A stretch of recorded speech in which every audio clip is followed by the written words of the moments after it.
This book, my name is Marie Arvanitidis, again, to describe in case you didn't watch the other videos on YouTube. And after this, I would like to, or I either have gone through the meditation or I'm about to do the meditation. Just look down below for the threads, the other threads.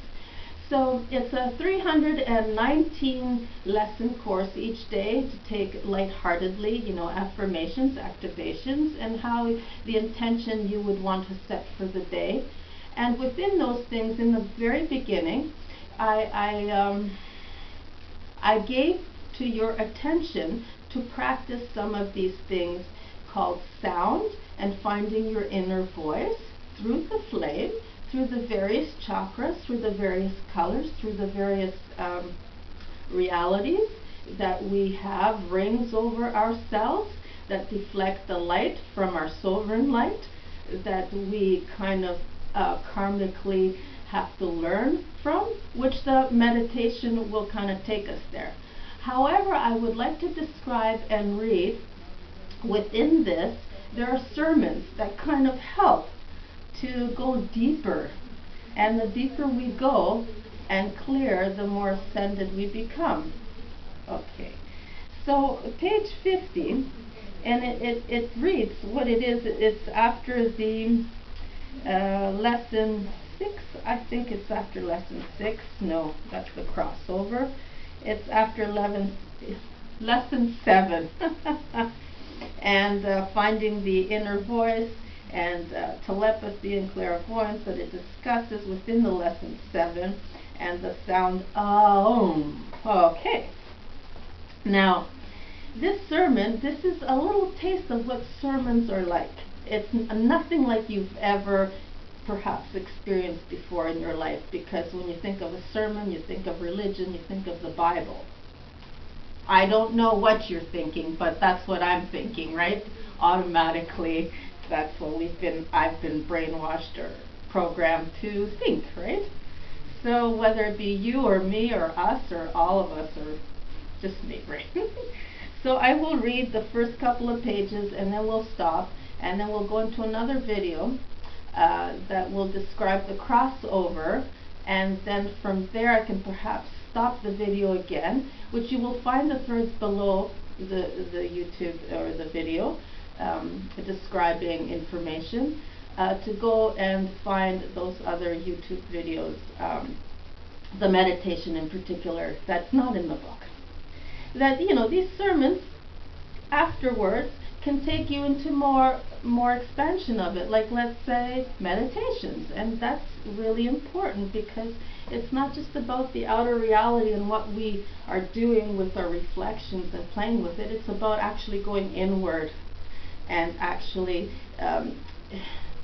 working our world inwardly within, and that's what it's about. It's not only inward and outward, but it's the combination of both. And we start from going inward firstly, and that's what these meditations help to do.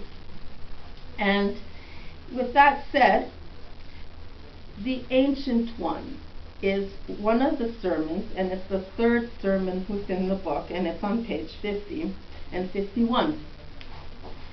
Before the separation of the earth, there were the atmospheric of the ethereal and more fluid substances in the making, such as water and fire. Water and air united. The fluidity of fire from lava cooled off to form a crust that became living and breathing, hosting many impressions upon self-awareness and back onto herself.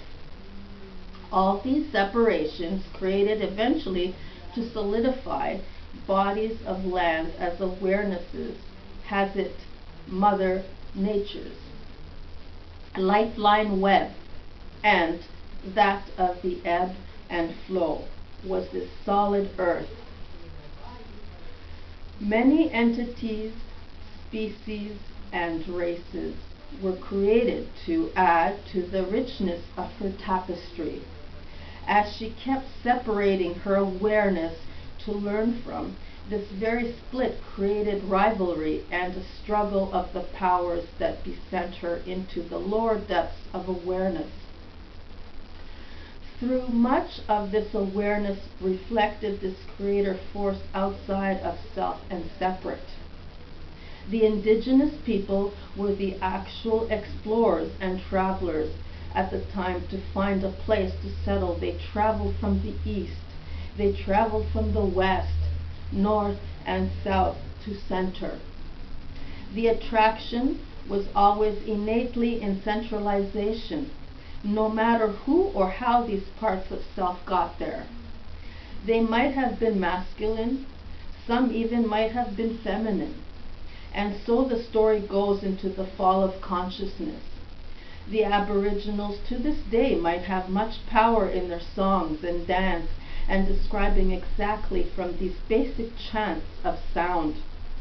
Yes, why not play around and sample these? Exactly what these lessons have been teaching up to now. From up high to bring down into the self these ancient sounds that came right out through the belly of the solar plexus and the lower heart, were the origins of given lineage to remember, that it had created the feather of the eagle, or the bear that holds the pole of such consciousness.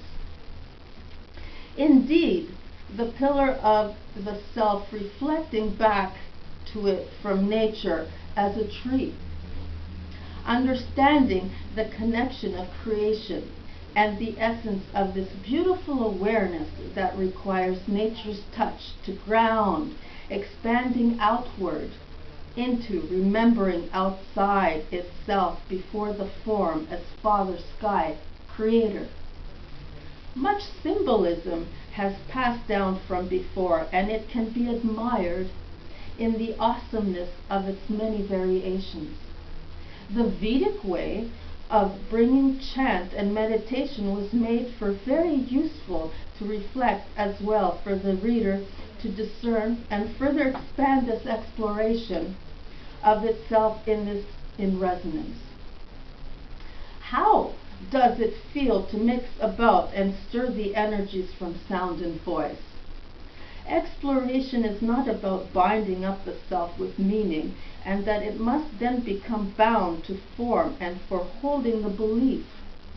Rather, the purpose for now was to introduce and stir the pot to find the inner voice of self.